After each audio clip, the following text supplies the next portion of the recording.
Welcome to RT cinema. இன்றைக்கி நம்ம என்ன படம் பார்க்க போகிறோம்னு கேட்டிங்கன்னா 2025 தமிழ் டப்பு செய்யப்பட்ட கொடை முருகா படம் எப்படி இருக்குன்னு தான் பார்க்க போகிறோம். இது வந்து ஒரு கன்னட படம். இந்த படம் வந்து ஒரு 2.5 மணி நேரம் ஓடுது. இது ஒரு காமெடி ட்ராமாவை எடுத்திருக்காங்க இந்த படத்தை.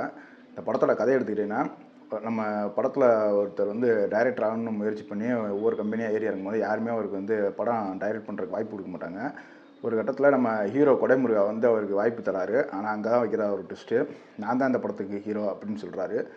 இதுக்கப்புறம் அவங்களுக்கு நடக்கிற பிரச்சனைகள் என்னன்றதை காமெடி கலந்து சொன்ன படம் தான் இந்த கொடைமுருகா. இப்போ அந்த படம் பாசிட்டிவ்னு பார்த்தீங்கன்னா, காமெடிஸ் அங்கங்கே ஆன் அண்ட் ஆஃபாக ஒர்க் ஆகியிருந்தாலும் படத்தில் உள்ள பாடல்கள் எல்லாமே படத்தை நம்ம லேக் அடிக்கிற மாதிரி தான் இருந்துச்சு. படம் வேறு 2.5 மணி நேரம் ஓடுதா, அப்படி தான் இருந்துச்சு. அப்புறம் அந்த படத்தில் வந்துட்டு கன்னட படம்ன்றனால அந்தளவுக்கு தான் இருந்துச்சு. காமெடியும் கொஞ்சம் கிரிஞ்சித்தனமாக இருந்துச்சு. மொத்தத்தில் இந்த படத்தை பார்க்கலாமா வேணாமான்னு கேட்டிங்கன்னா, இது ஒரு டீசென்ட் வாட்சான படம் தான். ஒன் டைம் ட்ரை பண்ணலாம். இப்போ இந்த படம் வந்து உங்களுக்கு ஆன்லைனில் தமிழ் டப்பிங்லேயே இருக்குது. பார்க்கணுன்னா ட்ரை பண்ணி பாருங்கள். வீடியோ பிடிச்சிருந்துச்சுன்னா நம்ம சேனலை மறக்காமல் சப்ஸ்கிரைப் பண்ணி சப்போர்ட் பண்ணுங்கள். Thank you friends.